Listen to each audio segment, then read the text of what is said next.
Hi everyone! Welcome to the Empath Tarot Case. Another love reading. Time na sa general. Take what resonates lang po. Maybe some part of the reading makaresonate kayo. Some part of it, hindi. Totally makaresonate na parang kwento ninyo ito or hindi naman kaya dahil iba't ibang mga energies, iba't ibang mga love connections.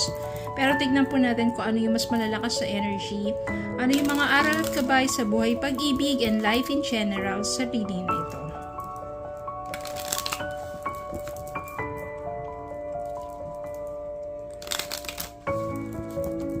Malakas po ang energy ng moon dahil pa full moon na po, kaya matutulungan tayo sa ating mga manifestations. At reminder, kapag kayo ay nagmamanifest, kailangan mag-meditate muna kayo. Inhale, exhale, hanggang maging kalmado ang buong katawan ninyo, ang inyong isipan, clear ang inyong mind. At kapag ka nagmamanifest kayo, imagine ninyo kung ano yung gusto nyo mangyari. At the same time, i-feel ninyo, kailangan kasi may emotions Kasi yung emotions ang nag-a-amplify ng energy to make your imagination come true. That's the power of manifestation. At gawin nyo yan sa pinakatahimik na oras. Yung iba talagang gumigising pa madaling araw. Iba naman pagkagising nila, kasi nasa alpha state pa ng ating mind. Tingnan po natin. Spirit guys, send me messages. Anong love connections ito, lessons in life and guidance ang naisong ipabati sa amin. Mga aral at kabay sa buhay, pag-ibig, and life in general. Ano kayang love connections ito? Spirit guide. Send me more messages.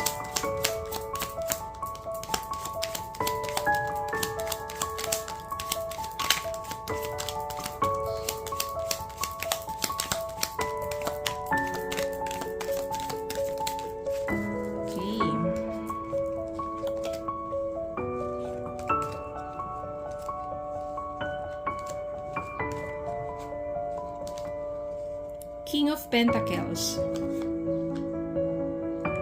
Eight of Swords, Six of Cups, Two of Swords, Ace of Wands, Eight of Cups, Nine of Swords, Ten of Cups, Seven of Cups, the Devil, Queen of Cups, Two of Wands, Seven of Pentacles, and Two of Pentacles. So, ang dami. Dito pa lang, no, ang dami ng mga messages. Tignan po natin ngayon. Merong the Devil dito, toxic energy to. Tapos meron ditong Eight of Cups. So, maaring sa inyong dalawa to ng person mo, na kung saan yung relationship ninyo naging toxic, siguro naging codependent, or marami na kayong hindi napapagkaunawaan. Kaya, ang nangyari, maaring isa sa inyo ay umalis sa relationship na yan. Maaring iniwan ka ng person mo, or ikaw yung naiwan sa person mo. Kasi, I can feel at I can sense here na hindi nagiging balanse ang inyong relationship. Maaaring isa lang yung talagang seryoso, yung isa lang talaga yung nagpo-push, or hindi kayo naka-align sa isa't isa. Yung isa parang gusto na nasa marrying stage na, yung isa naman is parang okay, ano lang tayo, relax lang, go with the flow lang, ganun lang, happy naman kayo. Ayaw pa ng commitment, parang ganun, di ba? Dahil maaari kasing yung person mo or ikaw ay may ibang priority. Ang dami mong mga pangarap at ang daming mga options sa buhay mo, o mga pangarap o mga bagay na gusto mo pang matupad sa sarili mo. Kaya siguro, pwedeng ikaw rin yun, no? Ayaw mo pa totally makipag-meet. Samantalang yung person mo gusto ng kumbaga ng commitment, ng marriage. Or pwedeng yung person mo, again, energy is reversal. Pwedeng energy mo to, energy ng person mo, o pwedeng magkabaliktad. Okay? So, ang isa dito, marami pang mga pangarap na gustong matupad. Yung isa naman, gusto na ng commitment. Gusto ng magpakasal. Diba? Gusto na maging secured sa relationship ninyo. Dahil hindi nga kayo nagkakaunawaan, nagkalayo, dahil may mga toxic energies na, mga pag-aaway na. Hindi nagiging balanse na ang inyong relationship sa mga inyong priorities. Dumating yung mga time dito na ang isa, eto tinutupad na yung kanyang mga pangarap. Nagbibuild na siya ng kanyang dreams. Pagdating to sa sarili niyang growth, about financial stability, kanyang maaring business din. Habang yung isa naman ay nagwa-wonder, kamusta ka na kaya? Kamusta na kaya kung kayo pa rin? Kung mas naging maayos lang sana. Meron ditong mga anxiety.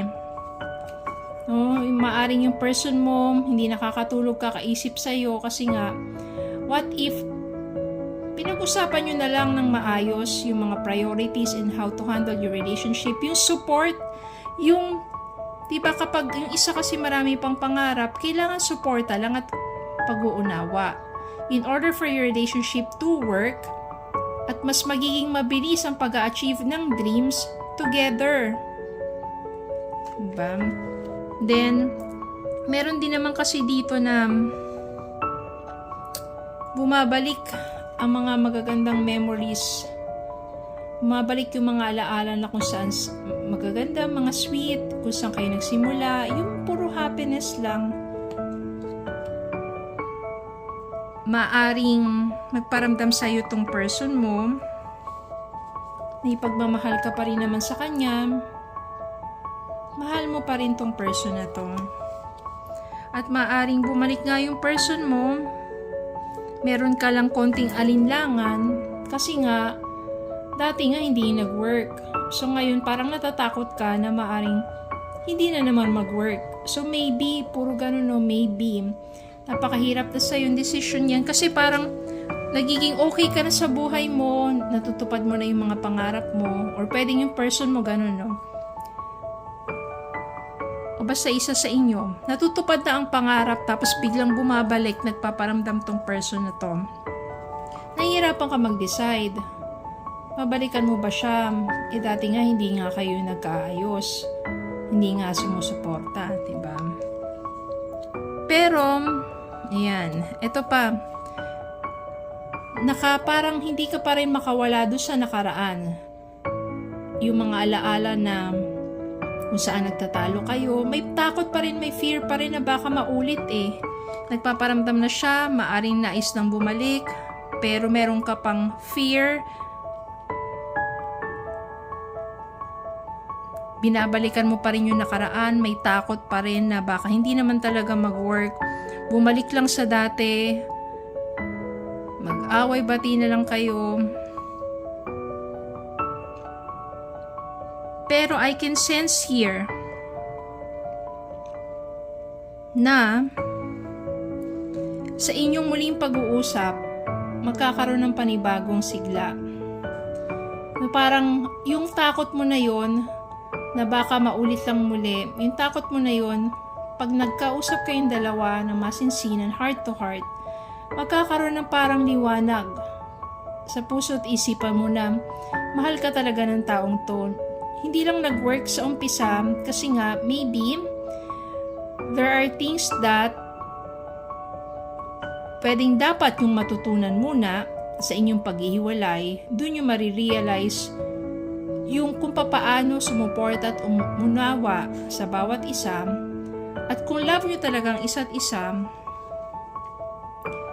kailangan talagang merong patience para magtagal ang inyong relationship. Since meron naman dito, mahal pa rin ang person na yun, mahal mo pa rin yung person na yun, or mahal ka pa rin ang person mo, magkakaroon ng panibagong simula dito, new spark. Mararamdaman mo yan na parang, why not give another chance? Wala namang third party dito kung hindi yung mga priorities at hindi na pagkasunduan. Yun lang yung naging challenge, yung naging sagabal sa inyong maayos na pagsasama.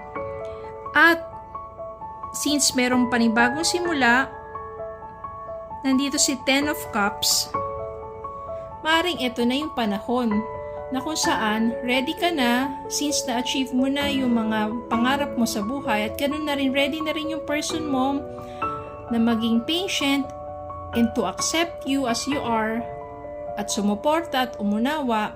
Andito na. Maybe ito na in the right time for you for a commitment, for marriage, for long-term relationship na kung saan totally secure na kayong dalawa. Dahil mahal nyo naman ang isa't isa. Dito si Queen of Cups, meron pa rin talagang pagmamahal dito. Sometimes talaga ganun kahit mahal nyo yung isa't isa, tapos nagkakahiwalay kayo kasi may mga lessons kayong dapat matutunan sa relationship ninyo. At kung merong dapat baguhin, at syempre, yung maturity pagdating sa relationship. No, sometimes, kailangan mo munang masaktan for you to be stronger, for you to become a better person, for you to mature emotionally. At kapag siguro the right time na, kung kayong dalawa ang para sa isa't isa, babalik at magkakaroon ng panibagong simula. Ito yung Ace of Wands, so new beginnings. At maganda dito, Ten of Cups, happiness, family, marriage. Ibig sabihin, dito rin mauuwi sa pag-iisang dibdib o siya pa rin talaga makakatuluyan mo. Kasi nandun naman love pa rin naman Nagdaan nga lang kayo sa mga bagay na kailangan nyo munang matutunan sa buhay, sa isang relasyon. At maaring yun na yung right time sa inyong muling pagbabalik. Kaya kapag itong person na to, kung nandyan pa rin kayo sa stage ng mahal nyo naman isa't isa, may hindi ng pagkakaunawaan, medyo nagkalayo, no contact, tapos biglang nagparamdam ang person na to, i-acknowledge nyo, ibig sabihin, huwag nyong i-ignore.